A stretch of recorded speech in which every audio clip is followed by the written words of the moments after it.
Hello, everyone, and welcome back to another episode of 1998 Represent.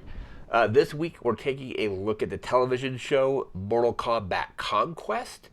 The only reason I really knew about this show was that it was on right after WCW Monday Nitro on TNT. So I would watch Nitro generally. It started, I believe, 7 o'clock, kind of where I'm at. It ran until about 9 o'clock, and then at 9 o'clock to 10 o'clock on Monday nights was Mortal Kombat Conquest. It's a cheesy show. It's not that great, but it's cheesy in a very good way. It's just fun to watch. It's cheesy martial arts, and it kind of fits the theme because Mortal Kombat has kind of always been about that anyway. So the cheesiness of it is actually, in my opinion, it's a plus. Have some notes about the show here. So let me grab this. So it first released or premiered, I should say, on October 3rd, 1998, and then it ran from that day, October 3rd, 98, to May 22nd of 1999. So again, it was like I said, it was shown right after Monday Nitro on TNT. I definitely think that time slot really helped because I used to just like I would watch Nitro and I then would kind of just leave the TV on while I was doing other stuff. So this was kind of on in the background, and I would basically after Nitro I would um, get something to eat, get something to drink, maybe just make sure all my stuff for school the next day was ready to go, and I would kind of wind down and get ready to go to sleep. And this was kind of the show that was on while I was doing that or getting ready to do that. So watched a bunch of it. I don't think I watched the entire series, or it's only one season, but the entire season. I remember watching a bunch of episodes though. It's available to watch currently on HBO Max.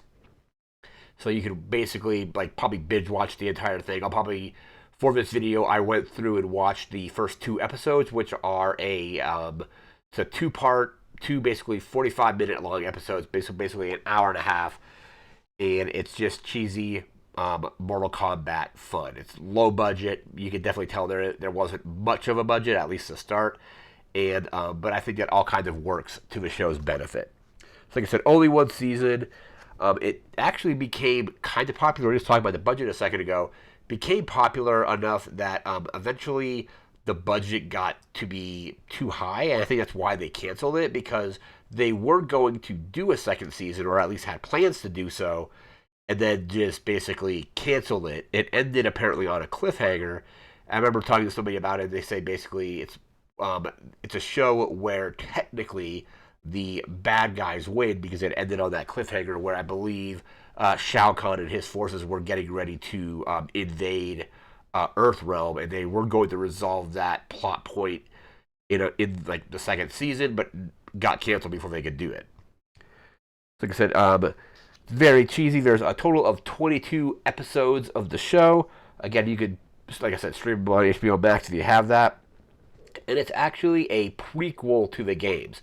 So I don't remember exactly what the time period it is, but it's definitely not modern times. It's probably definitely feel, I don't want to say it's medieval either. It feels like it's probably closer to like colonial time period, because there's you still like a lot of people like walking around with swords. There's no kind of like steam travel or anything like that. So it definitely is like a prequel to the mainline Mortal Kombat, like games, movies, or what have you. And I believe it, like the first episode, it actually shows Kung Lao. Kung Lao is the main character of the show, winning Mortal Kombat against Shang Tsung and Shao Kahn. And then basically Raiden is telling him, all right, well, your destiny now is to prepare other fighters for this tournament. Because the tournament happens, I forget exactly like how many years it happens. But it's kind of like the way Shao Kahn wants to conquer Earthrealm is he has to have somebody that's working for him win this Mortal Kombat tournament. And when people from Earthrealm win, it prevents them from basically having their realm overrun by Shao Kahn and his forces.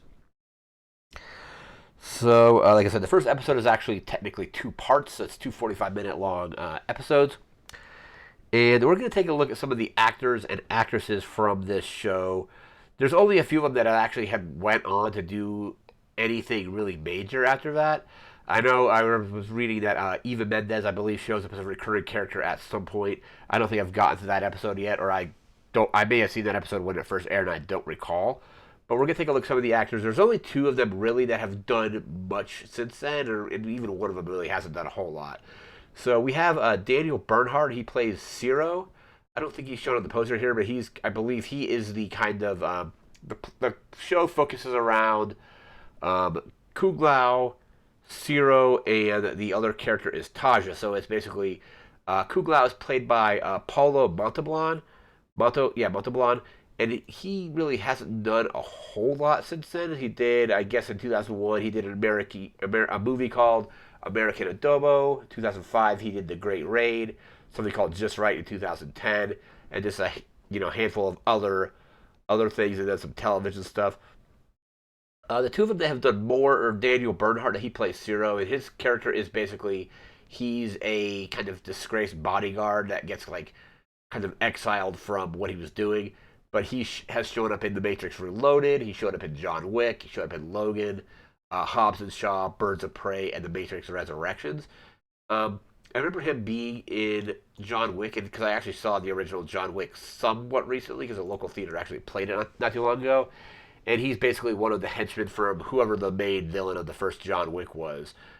Well, I guess there's two main villains. There's a kid that John Wick is actually going after, and then the guy's dad. So he is one of John or the villain's dad's like henchman basically. And Taja is played by Kristanna Loken, who kind of played the Terminatrix or the TX in Terminator 3. And she was also in Blood Rain, and I believe had a recurring role on Unhappily Ever After. And Happily Ever After was actually a pretty fun show. But those are like the main cast. And then I was looking at there is a dual role in this show. So Jeffrey Meeks, he plays Raiden, but he also plays Shao Kahn. And I really like his portrayal as Raiden because he's kind of snarky. Because he's kind of trying to guide the characters like along. Like the only one he's really directly interacting with as Raiden at first is almost like Liu Kang is Kuglao. The other two characters, Zero and Taja. Is it Taja or how's it pronounced? Let's see. I think it's pronounced Taja, but I'm not sure. Yeah, Taja, which is Kristanna Loken's character. He's trying to get those Zero and Taja to kind of like help Kuklao out, and he's doing it in like he's disguised, kind of like he's a prisoner in like he's like a prisoner in one of them, and then he is a beggar in this forest to the other character.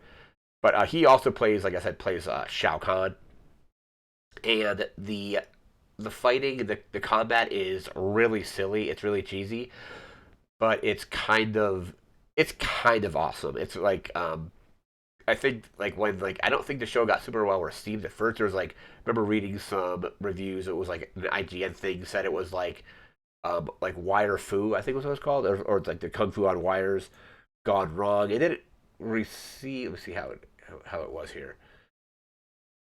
It was in this article. Let's see, Twisted Truth. Like, it definitely wasn't super well received. But yeah, it says in 2010 there was I think it's called Fourth Letter. I'm not sure. I think it's like a website or something.